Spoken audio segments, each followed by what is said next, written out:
우리 각자의 영적인 주소를 한번 체크해 보실까요?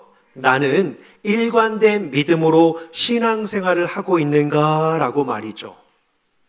일관된 믿음으로, 일관된 마음으로, 일관된 성품으로 하나님을 바라보며 의지하며 살고 있는가라고 말이죠. 사실 쉽지는 않습니다. 환경이 제각기이고 상황이 변수가 많고 우리의 마음 또한 다짐해도 무너지고 흔들릴 때가 너무나도 많이 있기 때문입니다. 굳게 결심하여도 연약한 인간은 죄성을 가진지라 결단력의 부족이 아니라 방향의 잘못된 선택이 아니라 의지의 약한 것이 아니라 이 죄라고 하는 이 힘이 얼마나 우리의 마음을 흔들고 하나님께 집중하지 못하게 하는지 모릅니다. 일례로요, 제가요 미국에 가서 신앙생활을 하는데요, 일관성이요 한순간에 무너지더라고요. 그게 뭐냐면요, 이 안에서 한국에서 있을 때는 사역자로서 새벽, 수요, 금요, 주중 예배 다 드리다가요, 학생 신분으로 가서 교회를 이제 주일날 미국에 있는 교회를 가는데요, 한 번만 가면 되니까요. 그렇죠? 저는 목사입니다 라고 이야기하지 않고 새 교회에 가서 예배를 드리고 주일 이 시간이에요. 11시 예배 딱 한 번 드리고 나서 안 가게 되니까요. 못 간 게 아니라 잘 들으셔요. 그렇다고 시험 들지는 마시고요. 못 간 게 아니라 안 가니까요. 이게 어떨까요? 얼마나 편한지 몰라요. 왜? 목사인 신분도 감추고 그냥 성도로서 그냥 한 번 가서 그것도 예배를 드릴 때요, 앞자리나 그래도 기본 바탕이 있으니까 물론 경건하게 드렸지만 이 앞자리는커녕 또 첫째가 어렵기 때문에 저기 영유아부실 유리창 뒤편에 넘어서 왜? 소파에 앉았다가 나갔다가 등에 기댔다가 죄송합니다. 딴짓했다가 이게 한 번, 두 번 이렇게 들여지다 보니까요. 어때요? 이 일관성이, 신앙에 대한 일관성이요. 한순간에 무너지는 거 있죠. 저를 좀 국률하게 보셔야 됩니다. 그렇죠? 애처롭게 보셔야 돼요. 제가 속을 오픈하는 거니까요. 와, 이게 정말 무섭더라고요. 그토록 예배에 집중하며 경건함을 다하여서 이 경건의 모습뿐만 아니라 능력을 가지기 위하여 사모했던 저 열심이요, 한순간에요, 환경이 그러다 보니까요, 나는 학생이지, 일관성이요, 그 한순간에요 무너져 버리더라고요. 그러니까 어떨까요? 이 일관성이요 어떻게 변하냐면요, 편안함으로 바뀝니다. 제가요 이 상황과 신앙을요 그냥 고정화시키게 되는 거예요. 나는 학생이니까 이렇게 예배해도 돼, 이렇게 살아도 돼. 그 속으로 얼마나 편했겠습니까? 육체적으로도요. 새벽 예배를 안 가도 되고요, 수요 금요에도 때로는 없으니까요, 신앙이 흐지부지하게 되는 것을 보게 됩니다. 마찬가지예요. 우리가 다짐하고 처음 사랑을 회복하는 것, 사실 이 부르심에 입각하여 처음 사랑을 회복한다라고 하는 이 뜻은 뭘까요? 처음 사랑은요 아마도 일관성 아니겠습니까? 하나님과 나와의 약속, 내가 하나님께 하기로 한 이 다짐, 흔들리지 않고 세상이, 환경이, 주변이 혹은 내 심령에 어떠한 변화와 어려움이 찾아온다라고 할지라도 끝까지 주님만을 바라보며 그 믿음으로 살겠습니다라고 하는 다짐이요 쉽지 않기 때문입니다. 환경이 가만두질 않습니다. 사탄이 우리를 얼마나 괴롭히는지 몰라요. 초기에 우리의 뜨거웠던 그 열정, 계속해서 악한 영은요 무너뜨리지 않겠습니까? 과거에는요 없어도 하나님 앞에 드렸습니다. 그렇죠? 하나님이 채워줄 것을 믿고 드렸단 말이죠. 지금은요 있어도 드리기 불편한 우리의 마음이 때로는 있지 않습니까? 시간이건 마음이건 헌신이건 봉사건 물질이건 사역이건 말입니다. 일관성을 가지고 산다는 것은 쉽지 않습니다. 물론 이 안에는요 신앙생활을 시작하시면서 얼마 되지 않아 정말 예수님 알아가는 것이 기쁘다, 예수님은 이러한 분이구나 라고 하면서 상승궤도, 믿음의 상승궤도를 오르고 계시는 분도 계시지만 어쩌면 이 가운데 혹 누군가는 신앙의 열정은 조금씩 사라져가면서 아, 내가 옛날에는 정말 좋았는데, 내가 과거에는 정말 믿음이 좋았는데, 내가 그때에는 정말 신실했는데, 그때에는 정말 열정적으로 성실하게 주님을 섬겼는데, 요즘에 나의 영적인 상태는 왜 그러한가? 라고 하시면서 절망과 낙심 가운데 앉아 계시는 분이 계시지는 않으십니까? 예배를 드린다라고 한다면 기대감이 있었고, 말씀을 본다라고 한다면 기쁨이 있었고, 찬양하러 기도하러 나아가는 자리에는 은혜가 소망이 되었는데, 어느샌가 타성에 젖어서 11시지, 주일이지, 교회 가야지 라고 하는 그 마음이 내 안에 슬그머니 자리를 잡고 찾아와서 예배에 대한 감격 없이, 하나님을 향한 뜨거운 마음 없이 의무감 때문에 혹은 익숙함 때문에 그러한 것들이 무감각으로 바뀌어져 계시지는 않으십니까? 혹은 겪는 상황과 삶이 너무나도 힘들어서 앞으로 하나님이 나에게 뭘 더 해주시겠어? 라고 하는 절망감 때문에 이 자리에 혹시 앉아 계시는 분은 없으십니까? 잘 오셨습니다. 왜요? 오늘 본문은요, 식어져 버린 그 상황 속에, 무너져 버린 그 환경 속에, 어그러지고 뒤틀려진 그 좌절함 가운데 하나님께서 호세아 선지자를 통하여서 말씀하고 계시는 아주 은혜로운 고백이 담겨 있기 때문입니다. 이에 저는 여러분들과 함께 이 처음 사랑을 회복하기 위하여 성도에게 필요한 것이 무엇인지를 오늘 이 부르심보다는 처음 사랑 회복에 이 무게중심을 두면서 세 가지의 말씀을 본문에서 함께 찾아가고자 합니다. 첫 번째요, 화면입니다. 여호와께로 돌아가자 고백하는 성도라면 얼마든지 처음 사랑을 회복할 수 있습니다. 여호와께로 돌아가자라고 말이죠. 자, 오늘 1절입니다. 오라. 그 다음 단어 주체가 누구죠? 우리예요. 우리가 여호와께로 돌아가자라고 말씀을 합니다. 자, 이 말씀은 뭘까요? 이 뜻은요, 하나님께로 돌아가는 주체는요, 우리예요. 우리. 나예요, 나. 곁에서 누군가가 아니라, 이 말은요, 옆에 있는 사람의 신앙이 내 신앙이 될 수 없습니다. 한 가정 안에서 아내만 교회를 다닌다라고 할지라도 남편이 천국 가는 건 아닙니다. 엄마가 교회를 다닐지언정 자녀가 천국 가는 건 아니에요. 주체는요, 나예요, 나. 믿음은 나입니다. 부모의 신앙을 받았지만 우리는요, 내 신앙을 가지고 살아야 합니다. 오라, 우리가 여호와께로 돌아가자라고 합니다. 내가 여호와께로 돌아가야 한다라고 하면서 주체가 나 자신임을 설명하고 있는 장면입니다. 이의 뜻은요, 회복이란 환경이 바뀌는 것이 아니라 내가 바뀌어야 합니다. 내 마음이요, 내 심령이요, 내가 방향을 바꾸는 데서 시작합니다.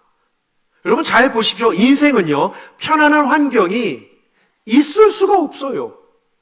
있을지언정 풍파가 찾아옵니다. 고난이 찾아옵니다. 환난과 시련이 찾아옵니다. 잘 관리했던 몸에 건강에 이상이 찾아옵니다. 잘 지냈던 관계가 어그러지기도 합니다. 예상치 못한 복병과 변수가 얼마나 많이 있는지 모릅니다. 왜 생길까요? 하나님이 우리를 미워하시기 때문에요. 우리가 죄를 많이 졌기 때문에 고난과 상처와 시련과 질병과 좌절이 찾아오는 것일까요? 아니요. 1절을 다시금 보시면 이 모든 환경을 조성해 가시는 분이 계십니다. 여호와께서 우리를 찢으셨으나, 그렇죠? 여호와께서 우리를 치셨으나, 주체가 누구시죠? 하나님이세요.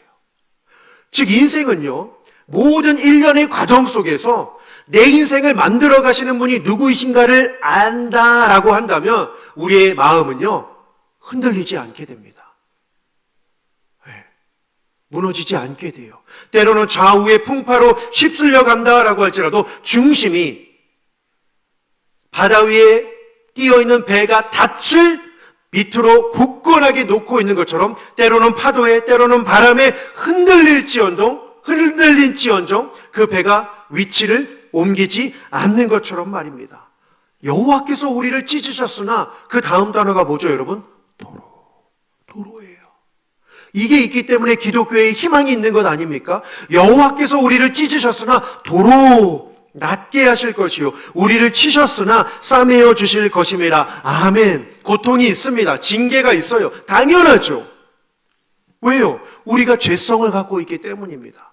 하나님은 걸러내 주셔야 합니다. 환경을 통하여, 상황을 통하여, 때로는 실패와 좌절을 맛보게 하시면서까지도 말입니다. 고난의 눈물을 주시면서까지 말입니다. 하지만 확실한 것은 뭘까요? 궁극적인 목적은요, 멸망이 아닙니다. 뭘까요? 치유입니다. 회복인 줄 믿습니다. 치유예요. 회복입니다. 찢으셨으나 싸매어 주시고, 그렇죠? 치셨으나 싸매어 주시고 도로 낫게 하실 하나님 말이죠. 세상이에요. 어떠한 신이 도로 회복을 시켜준단 말입니까? 그리스 신화에 등장하는 신들이나 인간이 만든 수많은 신들의 존재를 보십시오. 그 마음에, 그 행실에, 그 뜻에, 그 규칙에, 그 원리에 어긋나면요, 가차없이 끊어버립니다. 끊어버릴 뿐만 아니라 어떡하죠? 심판해요.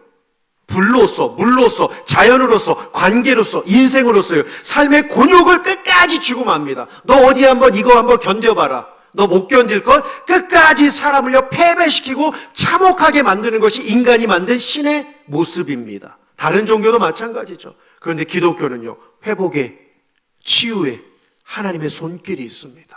찬양하셨죠? 고통의 멍에 벗으려고. 해결책은요, 예수께로, 주께로 나아가는 것인 줄 믿습니다.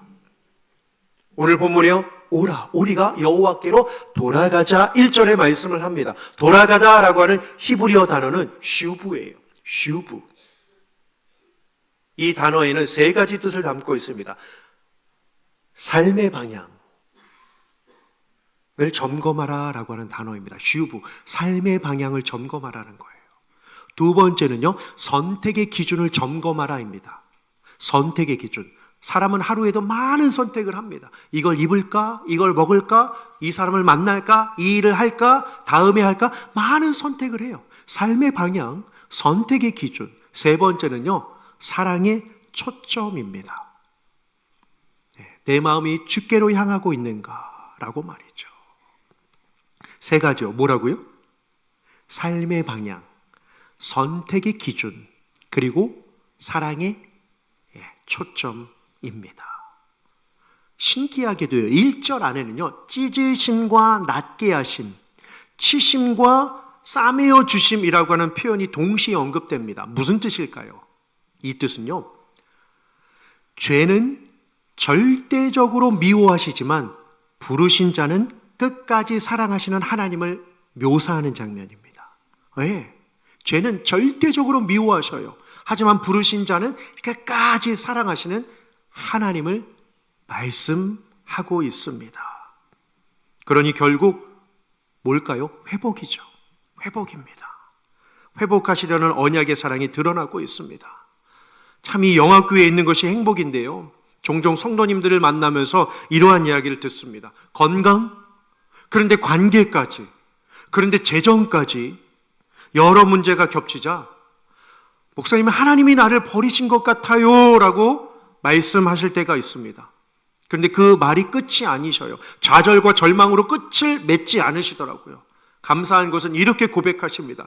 그런데 시간을 두고 보니까, 시간이 지나고 나니까 그 어려움 속에서 오히려 기도가 되더라고요. 그러한 말씀을 하셔요. 왜 하나님이 나를 이렇게 아프게 하실까? 힘들게 하실까? 왜 이렇게 고난스럽게 하시지? 내 죄가 많아서 그런가? 나를 더 이상 사랑하지 않으시는 건가? 라고 하는 생각이 불쑥불쑥 들지만 그 생각을 함과 동시에 하나님을 더 붙드신대요. 기도의 자리로 나아가신대요. 여러분들도 그런 경험 있으시죠? 하나님을 찾을 때요. 저에게도 그러한 경험이 있거든요. 갑자기 새벽 기도에 누가 오셔요. 저 놀라겠죠. 그렇죠? 무슨 일이신가? 이해가 잘 안 되십니까? 그렇죠? 새벽 예배 안 나오시던 분이 갑자기 새벽 예배 나오시면 저는 놀란다고요. 그렇죠? 무슨 일이 있으시는구나 라고 말이죠. 조심스럽게 여쭤보기도 합니다. 하지만 함께 기도하는 그 신앙의 끈, 얼마나 아름다운지 몰라요. 말씀의 자리를 찾고, 기도의 자리를 찾고, 믿음의 자리를 찾는 것처럼 말입니다.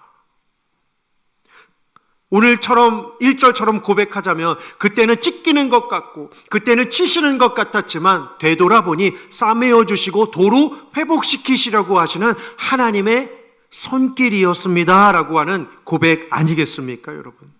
혹시 지금 겪는 상처와 아픔 때문에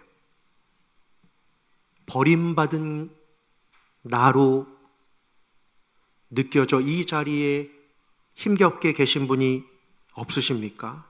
아니요, 버림이 아닙니다. 돌아오라는 신호로 받아들이시기를 원합니다. 그래서 우리 다짐해 보시죠. 다짐입니다.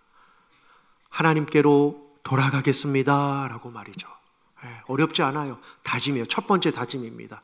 하나님께로 돌아가겠습니다 라고 말이죠. 뭘요? 인생의 방향을요. 주님께로 다시 돌아가겠습니다 라고 우리 한번 다짐해 봅시다. 이어지는 두 번째 말씀은요, 첫사랑을 회복할 수 있는 성도에게 필요한 것은요, 여호와를 어떻게요? 기다리고 신뢰하는 성도입니다. 2절 말씀입니다. 여호와께서 이틀 후에 우리를 살리시며 셋째 날에 우리를 일으키시리니 우리가 그의 앞에서 살리라. 아멘. 좀 신기한 표현이 있습니다. 뭐죠? 날짜요. 이틀 후에, 그리고 셋째 날에라고 하는 표현이 있습니다. 무슨 뜻일까요? 회복은 즉시가 아니라 하나님의 때를 따라 이루어짐을 말씀하는 것입니다. 사실 우리는 즉시 되면 좋겠어요. 빨리 회복되면 좋겠습니다. 상황이 빨리 안정되면 좋겠습니다. 건강이 빨리 치료되면 좋겠습니다. 문제가 빨리 잘 해결되면 좋겠습니다. 그런데 오늘 성경은 말씀하고 있습니다. 인생은 내 뜻대로 되지 않음을요, 내 생각대로 되지 않음을요. 왜요? 우리는 불완전하기 때문입니다. 그런데요, 내 뜻대로 되지는 않지만, 불완전한 나의 뜻으로 되지는 않지만 완벽하신 완전하신 하나님의 때를 따라 이 일이 이루어짐을 믿으시기를 주님의 이름으로 축원합니다. 여러분, 하나님은요, 각자에게 주시는 은혜가 달라요. 그렇죠? 달라요. 누구는 건강으로, 누구는 물질로, 누구는 관계로, 누구는 사업으로, 누구는 만남으로, 누구는 또 다른 일로, 누구는 학업으로, 누구는 직장으로, 누구는 또 다른 일들로 말미암아 주시는 은혜가 다 다릅니다. 그런데요, 은혜는 주관적이지만 하나님이 하시는 일은요, 객관적이고 보편적이고 진리타당한 사실이 있습니다. 그게 뭔지 아십니까? 이 세 가지는요, 모두에게나 다 적용되는 말씀인데요, 2절에 있습니다. 세 개를 한번 찾아보실까요? 살리시고 일으키시고 그의 앞에서 살게 하시는 분입니다. 찾으셨나요? 살리시고 일으키시고 그의 앞에서 살게 하시는 분이다라고 하는 사실입니다. 주권은 하나님에게 있는 거죠. 우리는 응답되지 않았다라고 하는 것은 우리가 지금 어디에 있을까요? 이틀 후에 이 과정에 있는 거예요. 여기에서 끝이 아니죠. 하나님에게는 셋째 날이 있기 때문입니다. 결과를 이루어 응답하셔서 성취하실 그날이 반드시 있기 때문입니다. 그분에게는요, 빠르지도 않고 늦지도 않은 구원의 시간을 가리키는 표현입니다. 궁극적인 목적은 뭘까요? 2절 하반절입니다. 2절 하반절이에요. 문제를 해결해 주시고 건강을 고쳐주시고 상황을 평안하게 하시고 고난을 제거해 주시고 염려를 떠나가게 하시고 좌절을 통하여 일으켜 주시는 하나님의 계획도 있지만 하나님의 궁극적인 계획은요, 우리가 이걸 잊지 말아야 돼요. 뭘까요? 2절 하반절에 있는 거예요. 누구 앞에서 영원토록 사는 것일까요? 하나님 앞에서요. 그의 앞에서 살리라. 그의 앞에서 살리라입니다. 단순히 문제 해결은 행복을 주지 않습니다. 왜요? 고난과 어려움은 파도처럼 늘 밀려오기 때문입니다. 당회를 하다가 한 장로님께서 그러시더라고요. 성이 배씨인가 잘 모르겠는데요, 그 장로님께서 이러한 이야기를 하셨어요. 목사님, 장로님들이요, 교회는 늘 문제가 있습니다. 어려움이 있습니다. 그렇죠? 현 시대만 그런 건 아니겠죠. 중세에도, 초대교회에도요, 성도에게 시련은, 교회에게 어려움은, 신앙의 아픔은 왜 없겠습니까? 상황이 좋아져도 있습니다. 경제적으로 탁월해도 있습니다. 환경이 평안해져도 왜 문제가 없겠습니까? 인생 한 사람 한 사람을 바라보아도 마찬가지 아니겠습니까? 하지만 하나님은 회복하여 일으켜주시는 분이신 줄 믿습니다. 아까 찬양하셨죠? 준비 찬양하실 때요. 545장이에요. 주님의 거룩함을 두고 맹세한 주 하나님 아버지는 참 뭐라고 하셨죠? 미쁘다 하셨잖아요. 그 뜻이 뭐예요? 하나님 신실하십니다. 기다리겠습니다. 여러분, 기다림은요, 그냥 가만히 있는 게 아닙니다. 뭐죠? 기다림은요, 성도의 기다림이라고 하는 것은 말씀 붙드는 시간입니다. 네, 기도하는 시간이죠. 순종하는 시간입니다. 하나님의 때에 맞춰서요. 네. 능치 못할 무슨 일이 있으랴 찬양하신 것처럼 말입니다. 이 두 번째 다짐은요, 기다리겠습니다. 첫 번째 다짐은 돌아가겠습니다 이죠. 두 번째는요, 기다리겠습니다 입니다. 아브라함도 자녀를 얻으려고, 이삭을 얻으려고 몇 년을 기다리죠? 25년을 기다렸습니다. 노아도 방주를 만들려고 몇 년을 만들었습니까? 120년을 만들었습니다. 이스라엘이 광야길을 걸어가며 가나안 10하루길이면 들어갈 수 있는 길을 인내하면서 얼마나요? 40년 동안 걸어갔습니다. 우리에게도 이 기다림과 신뢰하는 마음이 필요합니다.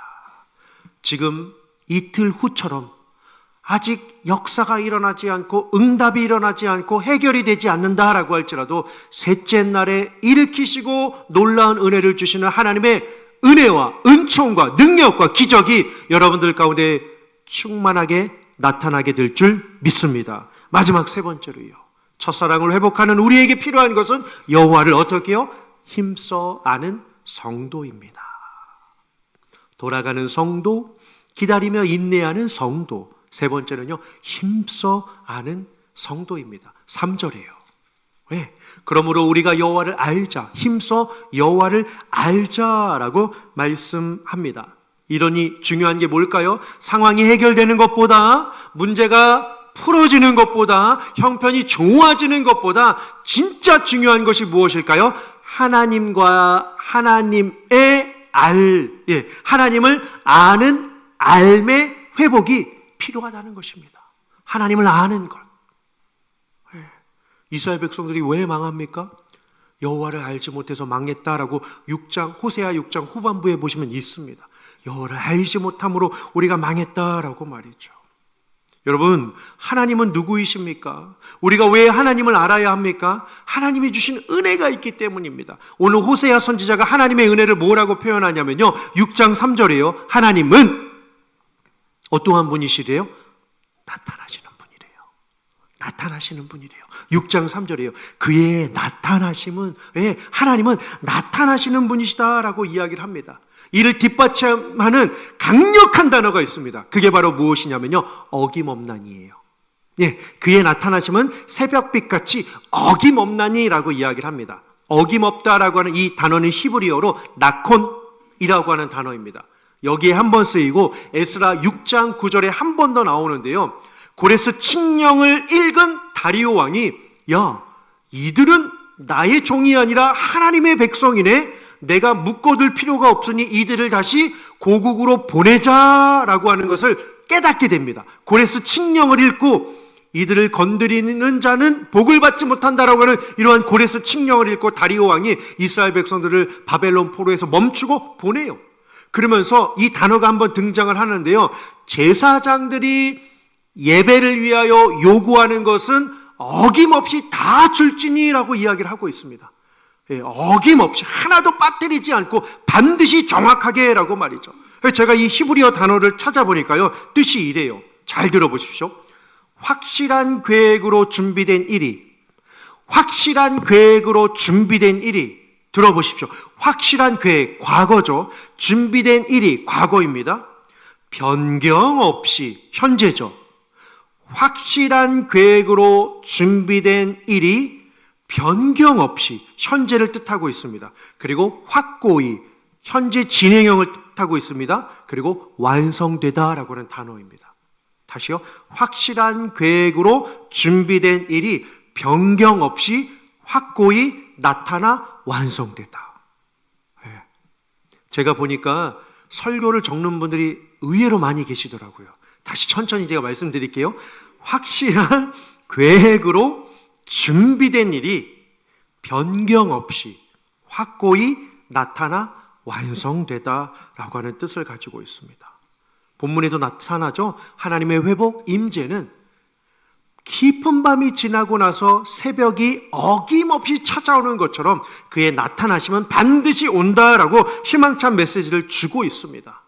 여러분, 이게 참 감사하지 않습니까? 왜요? 읽지는 않았지만 6장 4절에요. 호세아 선지자가 사람의 마음, 하나님을 향한 마음을 이렇게 표현합니다. 이내가 아침 구름처럼 쉽게 사라진대요. 우리의 마음이 쉽게 변동된다는 거죠. 흔들린다는 거예요. 쉬 사라지는 이슬과 같다라고 이야기를 합니다. 잠시 있다가 다짐했는데 흔들리고 흔들렸다가 일관성을 놓치는 연약한 모습을 잘 표현해주고 있는 대목입니다. 우리는 늘 이렇게 요동하면서 흔들리고 있는데 하나님은요, 우리 오늘 엘리야 찬양 때도 고백하셨죠. 능치 못한 손, 변치 않는 그 손이 우리를 붙들고 계신다라고 하는 것처럼 말입니다. 뭘까요? 신실함이죠. 하나님의 신실함을 강조하고 있는 표현입니다. 이 확실함은 사람의 결심이 아닙니다. 하나님의 결심입니다. 한마디로요, 적절한 때입니다. 맞춤형의 은혜를 주시는 하나님을 말씀하고 있습니다. 땅을 적셔주신대요. 늦은 비처럼요. 이 늦은 비가 힌트죠. 왜요? 굳어진 심령이지만 우리의 마음을 하나님의 은혜로 채워주심을 말씀하고 있는 대목입니다. 그래서 우리에게 필요한 것은요, 알다예요. 우리가 여호와를 알자, 힘써 여호와를 알자라고 합니다. 여기서 알다라고 하는 단어는 히브리어로 야다입니다. 그냥 대통령 이름을 아는 것, 군수의 이름을 아는 그러한 차원이 아니라 인격적인 관계를 통하여 대화와 교통함과 소통함과 만남과 교제를 통하여 아는 관계를 뜻하고 있는 표현입니다.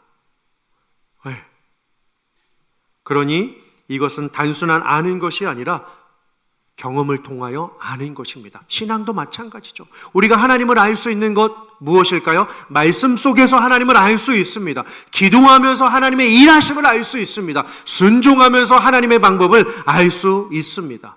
그래서 우리는요, 힘써, 6장 3절에 있는 이 단어, 귀한 단어입니다. 힘써라고 하는 이 단어, 지속적으로 의지적인 노력을 우리에게 말씀하고 있습니다.